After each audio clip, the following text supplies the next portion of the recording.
Ceci est un livre audio autogénéré par Google.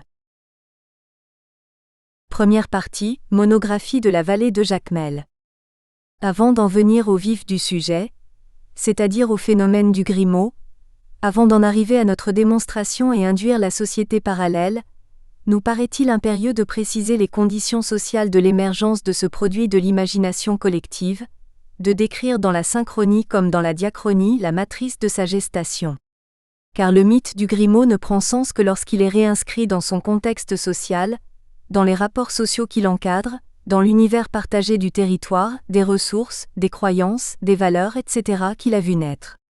Ce n'est qu'après avoir fourni tous les petits détails ethnographiques qui permettent de mieux appréhender la vallée de Jacmel et ses environs, que nous pourrons ultérieurement préciser la forme du mythe en question, son organisation et ses multiples sens.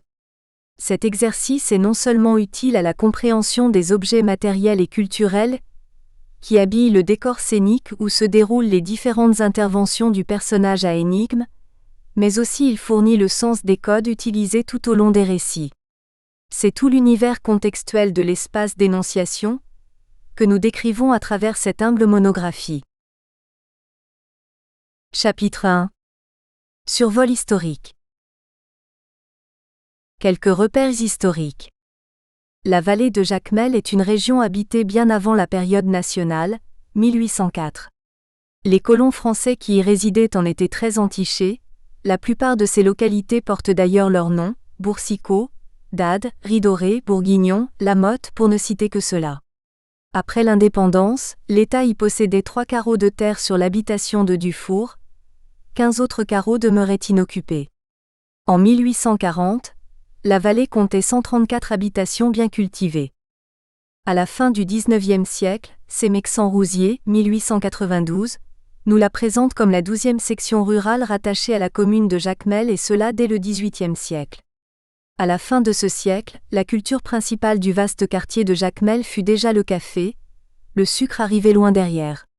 En 1789, on recensait dans les 4 paroisses de Benay, Jacmel, Caille-Jacmel et Saltrou, environ 70 caféteries, une seule sucrerie et des habitations de faible envergure appartenant à des pionniers manquant de moyens financiers, ou des colons besogneux plus riches d'emplacements et d'espoir que de réalisation.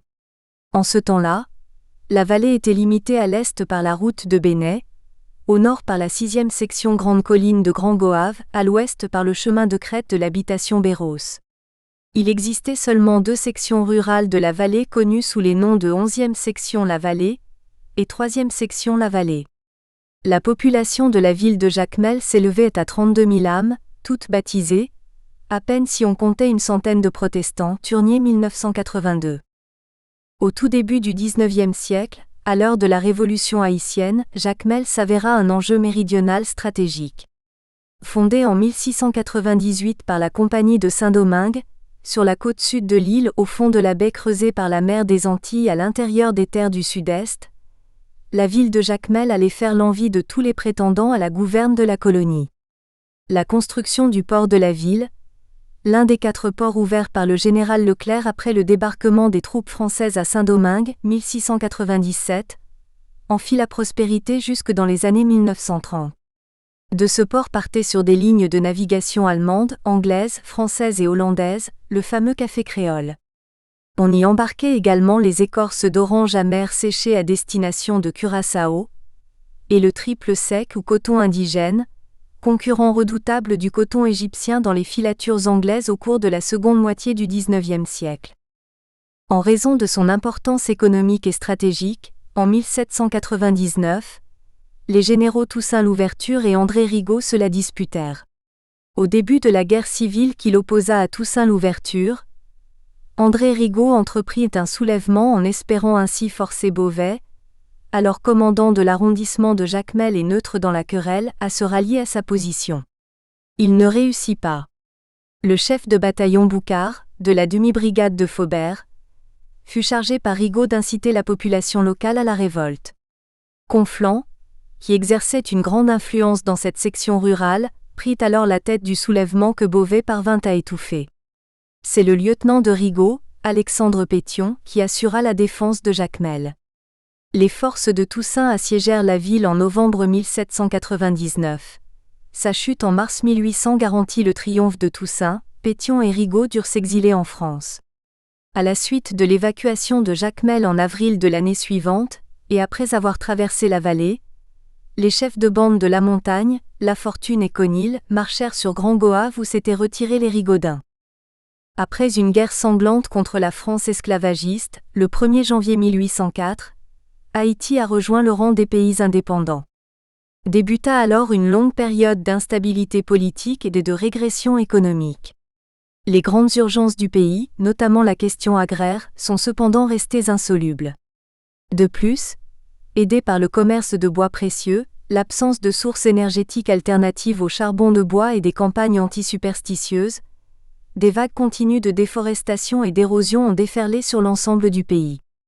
Les problèmes structurels de l'isolement des campagnes, du manque de débouchés pour les produits de l'arrière-pays, de la détérioration des termes de l'échange à la fois au niveau national entre la ville et la campagne, et au niveau international entre les produits industriels à forte valeur ajoutée et les produits agricoles, ainsi que les conséquences néfastes des changements démographiques et des transformations de la structure familiale, le LACOU, sur les systèmes exploitation, prédominance de la microtenure et de la polyculture sur des parcelles de terre de plus en plus exiguës, ont eu raison de la faible capacité de reproduction de l'économie agricole haïtienne.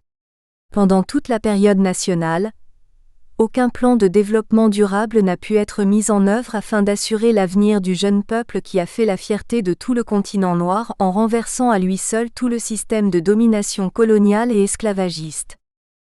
Devant la débâcle continue du pays, sa fragilité politique, son sous-développement social et économique, l'Église catholique, en vertu du Concordat de 1860, s'est engagée à soutenir les paysans laissés à eux-mêmes dans des conditions déplorables.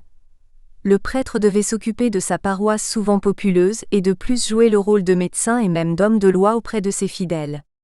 Bonneau 1938-1950. Voilà donc dans quel contexte politique, social et économique fut arrivé Léon Bonneau à la vallée de Jacmel. Léon Bonneau, le précurseur du développement de la vallée. Tout porte à croire que c'est avec l'arrivée, en 1910, du père Léon Bonneau, le fondateur et le premier curé attitré de la paroisse, que la vallée de Jacmel a pris un grand virage vers le développement. Les réalisations de ce prêtre diocésain né en Bretagne en France, en l'espace de 10 ans, parlent d'elles-mêmes. Construction de l'église paroissiale, construction de 2 grandes écoles primaires congréganistes, construction du presbytère, mise en place des écoles presbytérales, implantation de la culture de la pomme de terre à la vallée, érection du premier marché public à Ridoré, non loin de l'église, construction d'un dispensaire, etc. Son œuvre fait pâlir d'envie beaucoup d'hommes politiques de la région. D'aucuns croient que la vallée lui doit tout. Des enfants devenus évêques, prêtres, religieux, religieuses, médecins, politiciens de renom, officiers de l'armée, instituteurs chevronnés, l'impulsion du développement des infrastructures, le dynamisme de la société civile, etc. Dès son arrivée à la vallée de Jacmel, le père Bonneau se mit au travail. Il réalisa que tout était à faire. Il n'y avait pas d'école, pas d'infrastructure, pas d'église et donc pas de presbytère. Devant l'immensité de sa tâche, il adressa cette prière à Saint Jean-Baptiste, le patron du lieu. Grand Saint Jean-Baptiste, vous qui étiez une lumière ardente pour les Juifs, aidez-moi à éclairer ces pauvres âmes qui croupissent dans les ténèbres de l'ignorance et de la mort, 1950/34. Cette prière reflète les dévotions de l'homme à la cause de l'éducation de ses ouailles. On comprend mieux maintenant pourquoi l'école figure parmi ses premiers accomplissements. Moins d'1 mois après son installation, Léon Bonneau crut venu le moment de faire bénéficier les enfants de la communauté du pain de l'instruction. Avec courage, patience, détermination et persévérance, il a entamé les travaux de construction du presbytère de la vallée et de 2 écoles primaires congréganistes, l'école Sacré-Cœur, dirigée par les frères de l'instruction chrétienne inaugurée en 1925, et l'école placée sous le patronage de Saint Paul dirigée par les Filles de Marie, achevée en 1927. Depuis cette date charnière, l'éducation joue un rôle important dans le dynamisme économique de la communauté et dans le développement de sa société civile. La seule limite à cette commune volonté de tout faire pour l'école s'avéra la rareté des ressources financières, la carence en nombre et en qualité de ressources humaines, d'infrastructures et d'équipements pédagogiques. Ces contraintes n'ont cependant pas empêché à l'homme d'Église d'accomplir une œuvre durable. D'après Léon Bonnot, l'école est une institution qui sert à transmettre les connaissances et les valeurs qui fondent la culture commune. Elle est un levier de transformation et de mobilité sociale. Toutefois, il serait hasardeux de confiner l'éducation à l'espace restreint de l'école, voire à l'enceinte de l'Église. Nous avons reçu un grand nombre de témoignages à l'effet que le curé de la paroisse de la Vallée s'était toujours montré ouvert, disponible, intéressé et compréhensif à l'égard de tous, qu'il savait accueillir chaque Valléen, l'entendre, le consoler, l'encourager, le valoriser, stimuler ses forces et ses ressources intérieures, ses qualités et ses aptitudes. À cet effet, plus d'un le considère comme un passeur culturel. Passeur, dans la mesure où il a su dès les premiers instants saisir chaque occasion pour tisser une relation de confiance et de qualité avec ses paroissiens, laisser une œuvre qui se perpétue malgré sa mort. Passeur parce qu'il a appris aux Valléens à manifester ce qu'ils sont intrinsèquement et à protester lorsque leurs valeurs sont menacées. Par exemple, grâce à son enseignement, les Valléens ont compris que la meilleure façon de ne pas se lamenter sur leur sort était de s'appliquer sans cesse au travail pour le bien-être collectif. Il a su s'y prendre pour encourager ses fidèles paroissiens à envisager l'avenir avec confiance. Le père Bonnot a allumé dans le cœur des Valléens la flamme d'un lendemain meilleur. Il leur a inculqué la façon de faire pour atteindre un objectif, quitte à se rendre jusqu'au palais présidentiel pour se faire entendre. Bref, il leur a montré le chemin de la construction d'une société civile active. Pour lui, le rôle d'une société civile est d'accompagner et d'amener les populations démunies vers un changement qui respecte l'homme, le valorise, le renforce dans sa dignité et tient compte du contexte dans lequel il se trouve. Ainsi, plus une population se prend en charge, plus elle se sent concernée par l'État, plus elle saura interpeller cet État afin de le forcer à mieux répondre à ses besoins. La force de son enseignement lui venait peut-être du fait qu'il prêchait par l'exemple. Il a légué à la population valléenne des modèles inouïs de débrouillardise, de hardiesse et de responsabilité citoyenne. Nous en voulons pour preuve l'expérience de la culture de la pomme de terre qu'il a introduite à la vallée, quelque temps après son installation pendant la construction du presbytère. Le succès de l'initiative en assura la généralisation. Au moment de la dite généralisation, la ville de Jacmel chercha à acquérir le produit à très bas prix. Pour l'en empêcher, il lui vint l'idée d'acheter toutes les pommes de terre de ses paroissiens récoltants, livrables au terminus du chemin menant à Port-au-Prince. Là, il fit venir un camion pour les transporter dans la capitale où il en trouva un prix beaucoup plus lucratif dont il fit évidemment profiter ses fournisseurs. Par ailleurs, la vallée avant Bonnot était dépourvue de marché public. Une fois installé, il a vite fait de choisir un endroit pour ériger un petit marché. Les magistrats de Jacmel se sont aussitôt empressés de venir réclamer, entre autres, le droit de perception des taxes du nouveau marché, et cela de manière arbitraire. Il a donc entrepris avec zèle, contre ces magistrats, une campagne de défense des prérogatives qui revenaient de droit à la communauté de la vallée. Cette campagne l'a conduit jusque dans les bureaux des autorités du Palais national. Il a même été rencontrer le ministre de l'Intérieur d'alors, Dantès Bellegarde, à qui il fit l'exposé de l'affaire. Ce denier lui a donné des tuyaux sur la façon de rédiger sa requête auprès du président de la République, Bonnot 1950/104. Effectivement, il a fini par rencontrer le président d'Artiguenave qui lui a donné gain de cause. Ces différentes démarches pour la reconnaissance des droits locaux de perception des taxes du marché local pour régler les affaires de la communauté est un témoignage vibrant de sa lutte pour la justice et le triomphe du droit sur l'arbitraire. En outre, face au refus des responsables politiques de Jacmel de faire construire un dispensaire à la vallée, le père Bonnot fit vibrer toutes les cordes de son arc pour l'obtenir. Il a été jusqu'à désigner une paroissienne pour aller suivre un stage de 3 mois, l'habilitant à assurer le service aux citoyens. Il aura été également celui qui a sauvé la vie d'un grand nombre de déserteurs de corvée, au cours de l'occupation américaine d'Haïti. Si les travaux forcés ont cessé, répétait-on un peu partout, ce fut grâce au père Bonnot. Car il n'hésitait pas à user de son influence et de ses privilèges pour sortir les paysans de situations critiques. Chapitre 2. Le cadre physique, administratif et démographique. Situation géographique. Pour se rendre à la vallée, il faut, à partir de la ville de Jacmel, emprunter la route nationale numéro 4 en direction de Port-au-Prince. Juste après le pont dressé sur la rivière gauche, à Carrefour du Metz plus précisément, un grand panneau invite à bifurquer sur la gauche et à s'engager sur la voie conduisant à la vallée. Une route en terre battue traverse la région pour nous conduire jusqu'à Côte-de-Fer, non loin de Benay.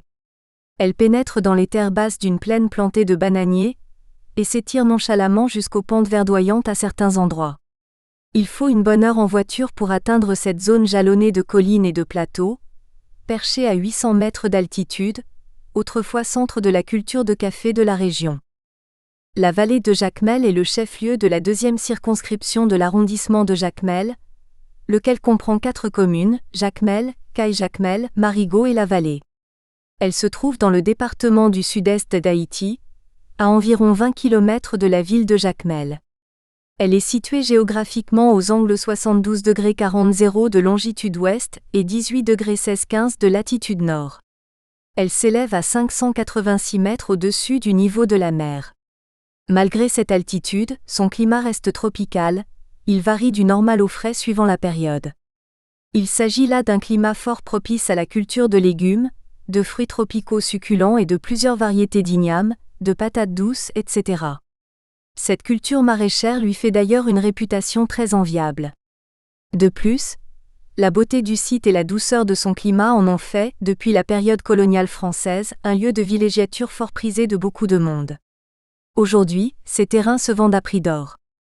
Contrairement à ce que son nom indique, le relief de la vallée de Jacmel est dominé par une série de plateaux et de collines escarpées, alternées de montagnes. Ridoré, le centre administratif de la région, semble fièrement veiller du haut des collines sur ses différentes localités. Le bassin versant de la vallée de Jacmel, qui s'étend au-delà des frontières géographiques administratives de la commune, couvrirait une superficie d'environ 30 km² de collines et de plateaux de roches calcaires, avec une altitude oscillant entre 300 et 900 mètres. Département du Sud-Est, DELIMINATION communes et sections communales. À Ridoré, la pluviosité moyenne annuelle se chiffrerait à 1495 mm, Van Dorsler 1998. Ces données diffèrent, notons-le, de celles présentées par Ernst Pedro Caseus, 2001, dans son dictionnaire géographique et toponymique de la République d'Haïti. Selon ce denier, la commune de la vallée de Jacmel couvrirait une superficie totale de 83,9 km² habitée par 36 200 personnes, moyennant un taux d'urbanisation de 3%. Cette divergence serait-elle le fait des récentes extensions territoriales de la commune ? Découpage administratif. La vallée de Jacmel n'a pas toujours joui du statut administratif de commune qu'on lui reconnaît aujourd'hui, encore moins du vaste territoire qu'elle couvre actuellement. Elle a récemment gagné en réputation et en territoire conformément aux dispositions de la loi du 19 août 1976 délimitant le territoire national et créant de nouveaux arrondissements, communes et quartiers, modifiée par la loi du 18 septembre 1978 sur les délimitations territoriales, laquelle loi l'a élevée au rang des communes. Il a cependant fallu attendre près de 30 ans pour que, le 4 avril 2004, en vertu de considérations politiques, économiques et surtout pratiques pour les élections consécutives, le président par intérim, Boniface Alexandre, 2004 à 2006, daigne donner à cette commune de nouvelles délimitations administratives. Désormais, la commune de la vallée de Jacmel ne comprend plus seulement les 2 sections rurales connues sous les noms de 11e section La Vallée et 3e section La Vallée. Elle regroupe depuis 3 grandes sections communales. La partie orientale de l'ancienne 3e section communale de la vallée de Benay est devenue 2e section communale de Ternier, Tikita y compris, la 1re section communale de Musac et finalement la 3e section communale de Morin-à-Brûlé. Article 13. Benay et la vallée sont et demeurent des communes, la première de l'arrondissement de Benay et la 2e de l'arrondissement de Jacmel, du département du Sud-Est. Article 14. La 3e section communale la vallée de Benay, appartenant antérieurement d'abord à la commune de Benay, ensuite à la commune de la Vallée, mais restant pratiquement liée à la commune de Benay, est désormais divisée en deux sections communales au niveau de la limite orientale du marché Blocos, localité Tikita et de ses prolongements septentrional et méridional. A. La partie occidentale de cette section communale porte encore le nom de troisième section communale de la vallée de Benay, y compris le marché de Blocos, et fait partie intégrante de la commune de Benay. B.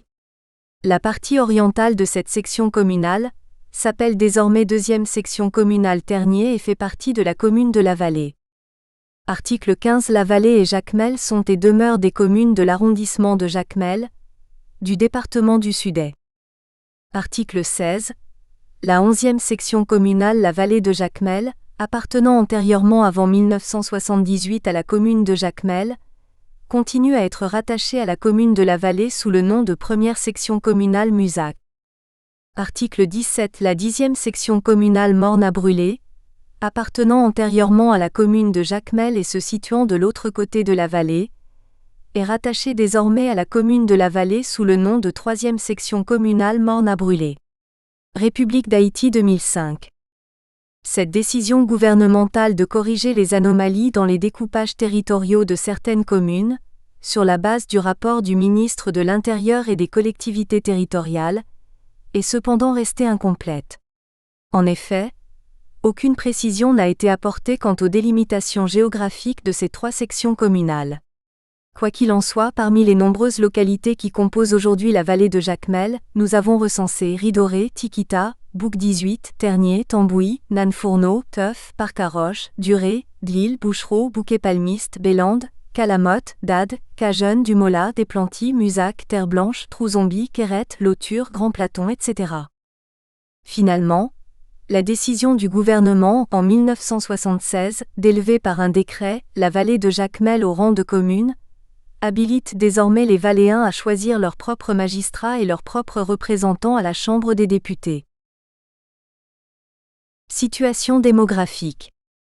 La taille de la population de la vallée fait également l'objet de certains désaccords. Si, d'après Caseus 2001 en 1998, cette population était estimée à 35 544 personnes et devait atteindre un peu plus de 40 000 en 2004, selon les données du Recensement général de la population et de l'habitat, RGPH, en 2003, la population de la vallée de Jacmel est élevée à 28 014 personnes, dont 14 294 hommes et 13 720 femmes. De ce nombre total, seules 5 257 personnes feraient partie de la population active, 27 232 personnes vivraient dans le monde rural et seulement 782 dans le monde urbain.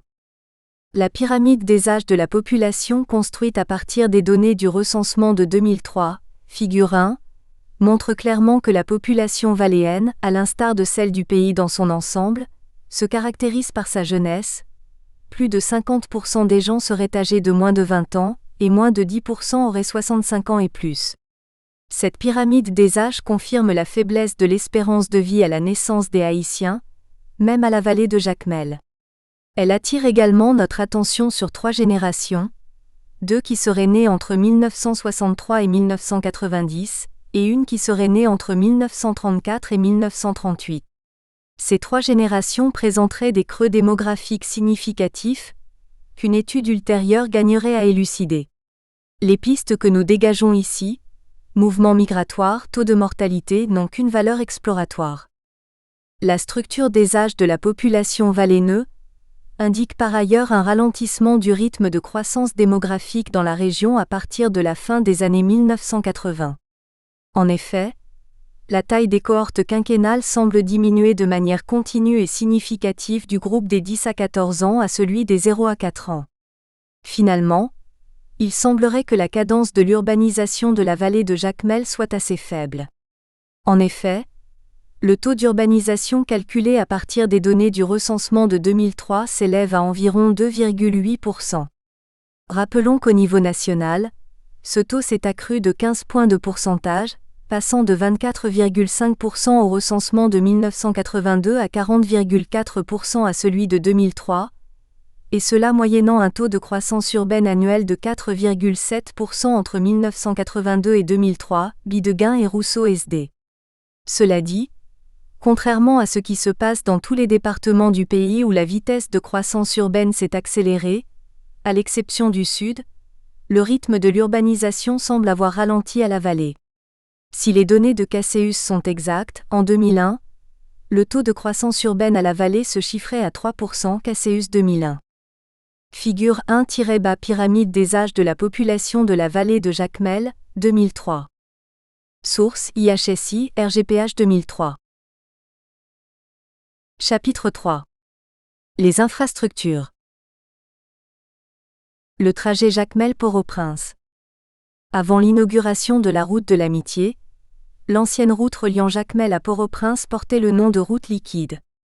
Il semblerait que cette appellation dérive du fait qu'en l'empruntant on devait traverser, dit-on, 101 cours d'eau, Tissot, Lavognes, Policienne, etc., avant d'atteindre Port-au-Prince.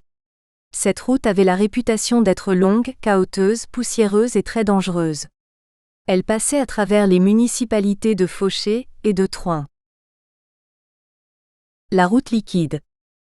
Depuis le terrible accident du camion Saint-Dominique à Vorgenone, Roche-Géné, au milieu des années 1970, cette localité était devenue le segment de la route où chacun selon ses croyances, faisait acte de foi en priant Dieu, les saints, les anges ou les esprits protecteurs, tellement le danger était imminent.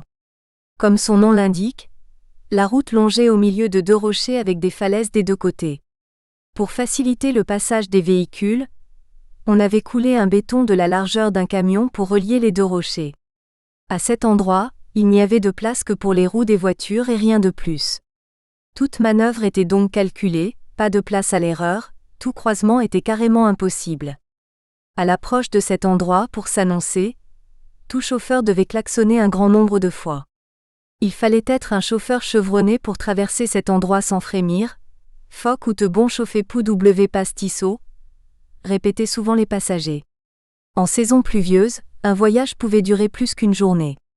Il arrivait souvent que les chauffeurs achètent les services des paysans des zones réputées dangereuses, afin de remblayer les mares d'eau stagnantes qui retenaient les pneus par leur forte adhérence. On avançait alors à pas de tortue.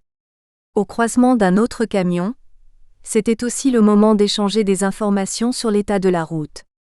Cette brève description donne des renseignements importants sur l'état des routes, les moyens de communication, les réseaux ou la circulation d'informations sur les conditions routières, la politique de fixation des prix du transport en commun, l'offre et la demande sur ce marché, bref sur tout le système de transport en commun en Haïti. Une photo expressive sur le transport en commun en milieu rural haïtien. En crue, la rivière La Gosseline submerge le camion qui essayait de la traverser. Les escales sur la route liquide. Le trajet Jacmel-Port-au-Prince comportait plusieurs escales. L'objectif de ces dernières était de prendre à bord ou de déposer des passagers, de se ravitailler ou de se reposer. À Lavognes, on faisait une première escale. Nous espérons que vous avez apprécié cet aperçu. Pour continuer à écouter ce livre audio sur Google Play Livres, utilisez le lien dans la description de la vidéo.